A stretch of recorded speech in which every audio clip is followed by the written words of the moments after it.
بسم اللہ الرحمن الرحیم۔ صحیح مسلم میں ایک حدیث پاک ہے۔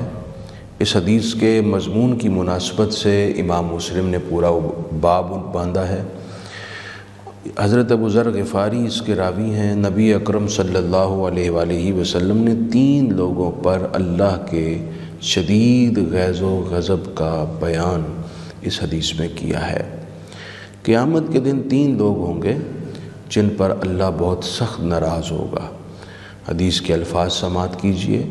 آپ صلی اللہ علیہ وآلہ وسلم نے فرمایا، ثلاثۃ لا یکلمہم اللہ، 3 لوگ ایسے ہیں جن سے اللہ کلام نہیں کرے گا، ولا ینظر الیہم، اور ان کی طرف نظر رحمت بھی نہیں فرمائے گا، اور اس کے ساتھ ساتھ ولا یزکیہم، ان کو گناہوں کی آلودگی سے پاک بھی نہیں کرے گا، ولہم عذاب علیم، اور ان کے لیے دردناک عذاب ہوگا۔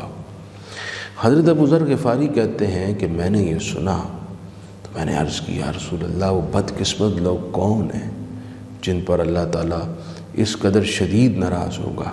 تو حضور نے 3 لوگوں کے بارے میں بتایا۔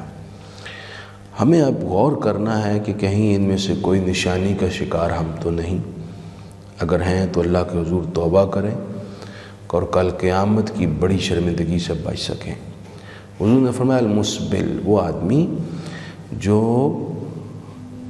تکبر کے ساتھ اپنے ازار، اپنی شلوار کے کپڑے کو ٹخنوں کے نیچے لٹکا کر رکھے۔ اگر کسی نے تکبر کے ساتھ نہیں لٹکایا اور ویسے ہی اگر کپڑا اس کے ٹخنوں کے نیچے لٹک گیا تو یہ اس کا مصداق نہیں ہے۔ بعض لوگوں کا شکم ذرا بڑا ہوتا ہے، ان کی شلوار ٹھہرتی نہیں اور وہ ٹخنوں کے نیچے کپڑا ہو جاتا ہے، وہ اس کا مصداق نہیں جو تکبر کے ساتھ کپڑے کو ٹخنوں کے نیچے لٹکائے۔ دوسرا فرمایا، والمنان، وہ شخص جو نیکی اور احسان کر کے جتلائے، یہ شخص بھی ان تینوں میں سے ایک ہے۔ تیسرا شخص وہ ہے کہ والمنفق سلعتہ بالحلف الکاذب، وہ شخص جو جھوٹی قسم کھا کر اپنا مال فروخت کرے۔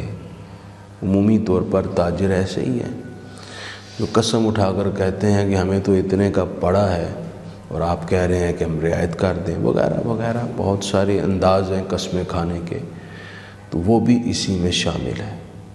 اللہ تعالیٰ کہ حضور اگر اس میں سے کوئی نشانی ہے تو توبہ کر لیں اور اس گناہ سے، اس جرم سے، اس آفت سے بچنے کی کوشش کریں، اور کوشش یہ کریں کہ یہ پیغام ارد گرد اپنے احباب کو ضرور عام کریں تاکہ کل قیامت اس کی بارگاہ میں ہم سرخرو ہو سکیں۔